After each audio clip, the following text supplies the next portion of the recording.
Hi everyone, welcome to my brand new channel focused on photography and videography. I'm mainly a landscape photographer out of the northeast of England, and I thought what better way to start the channel off than to give you a rundown of all the gear that I use.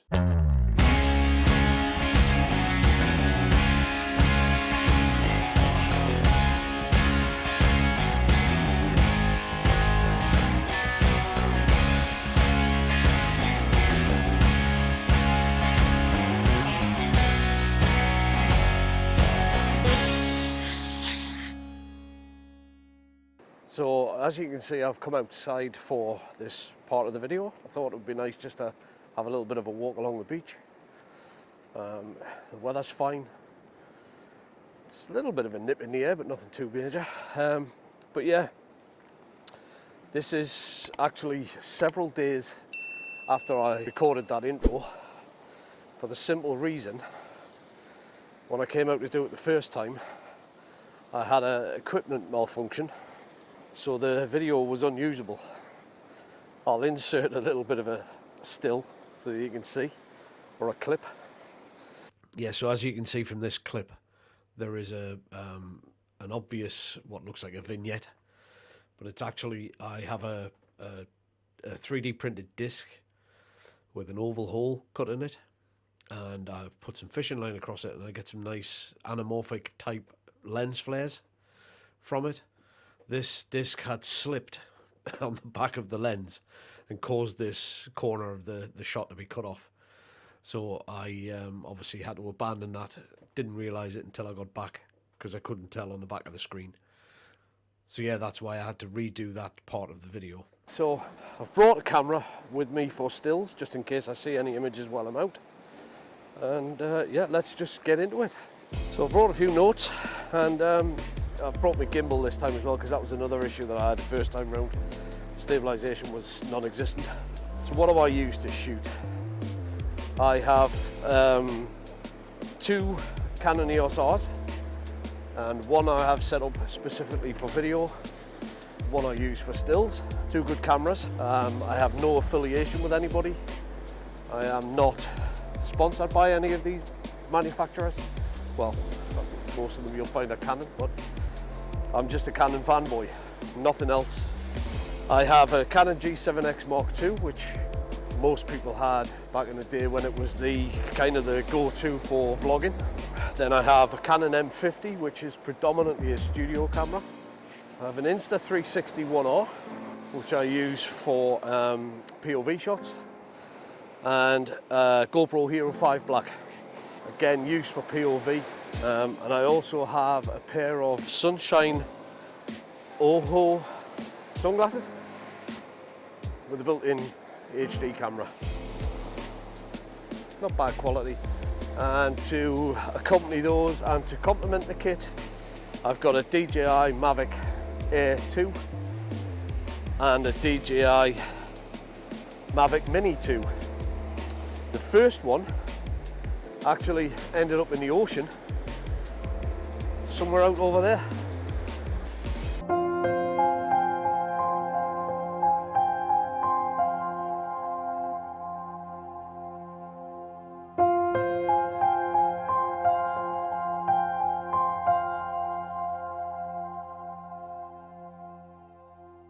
Back in 2019 when I first bought it, I think it was the second flight. First flight was in my backyard, and the second flight was down here. And it decided it wanted to take a swim, and I never saw it again. So that was fun. So what I decided to do with this was not do a kind of a what's in my camera bag 2024. This is a kind of a one and done for me. I have no intentions of any time soon changing gear, although I never say never, because I have upgraded over the years since I first started photography. But yeah, this is kind of just what I'll be using for the foreseeable future. So this is like more of a what's in my camera kit rather than a what's in my camera bag this year, and then I won't be doing an update next year unless something significant changes, but I'm not planning on anything. So lenses. I have the RF 24-105 f4L IS. I have the Samyang 14mm RF mount autofocus lens, which is pretty much permanently fixed to my video camera. I think this is shooting in 4K. This is probably, for me anyway, the perfect combination. I do have the 10-18 EF-S lens, which again in 4K with the crop takes it to about a 16 to 28, I want to say. Could be 24, there or thereabouts. I have an EF 50mm f1.8, the nifty 50 from Canon. That's currently permanently residing on my stills camera because I'm into that kind of focal length, and I'm shooting a bit of black and white because you can get out when it's harsh light. It's pretty much any weather really. When you shoot black and white, you get a nice contrasty image, which I like anyway. Then I have the 70-200 f2.8 L IS. It's the original USM adapted. That I don't see any issues with that. Everything works perfectly fine. And I also have a Samyang EF 35mm T1.5 Cine lens. Moving on, I do have a few film cameras as well. So I have a Canon AE1. I have a Nikon Light Touch Zoom 70. I'm reading my notes here because I'll never remember all this in it. The number of letters and numbers in amongst this lot is ridiculous. And that's a autofocus, little point and shoot, 35mm camera. And it's, like I say, it's a pretty good camera just to throw in your bag with a film in it. Then I have, growing up, my dad bought a camera when he was in the Marines. I think he bought it in Japan. And it was a Samoka LE2 rangefinder. Again, 35mm camera. And this comes with it's got a fixed 50mm lens on it. But it also comes with a wide, well sorry, you can buy the accessories. It comes with a wide and a telephoto adapter that screws onto the front of the lens. My dad's shutter stuck.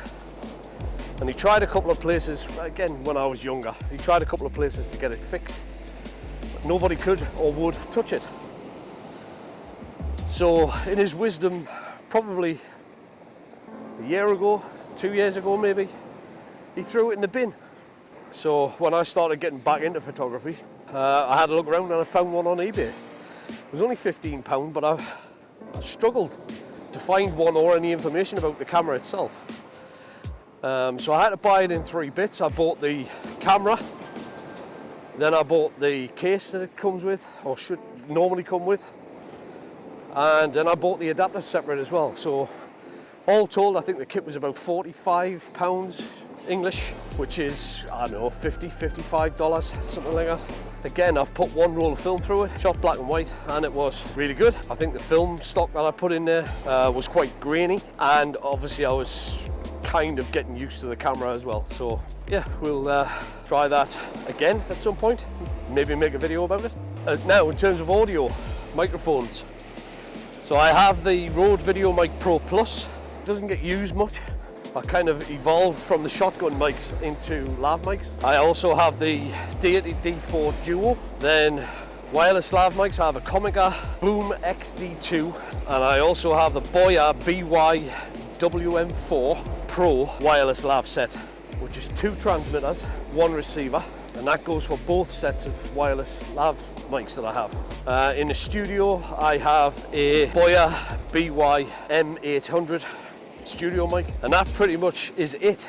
But yeah, I just wanted to kind of get out and start this thing off. Hopefully you haven't been too bored. It's quite nice down here. It is really, I mean, they're doing a lot of work on this beach stroke dunes area above. So behind me there, this used to be an old mining, this was all mining area up in the northeast of England, as you can imagine. And there was a lot of pit waste here. I think it came from the power station, but again, don't quote me on that. And there's been a big clean-up campaign on to try and get the beach back into a kind of a usable condition, because it's a little bit, it's just full of rubble. I mean, there's wires, cables, you know, old brick walls, there's metal, sort of steel reinforcement, concrete reinforcement. all sorts buried under this sand. And the dune itself, you can probably see, is black because it's just full of rubbish and rubble. But there's a big clean-up campaign on. They've got bulldozers up there operating at the minute, trying to clear it. So we'll try and keep an eye on this in the videos going forward as well. So yeah, that's kind of us done for now, anyway. Just wanted to make this short kind of rundown. As I say, it's not going to be something that I'm going to do every year. This is a one and done as far as I'm concerned, unless, as I said, anything significant changes, and then it'll kind of just be an addition or a replacement of. But other than that, yeah, that's me. It's my gear. Hopefully you enjoyed this video. If you did, please consider subscribing, give us a thumbs up, and hit the notification bell so you don't miss any of the new content. And hopefully we'll see you soon.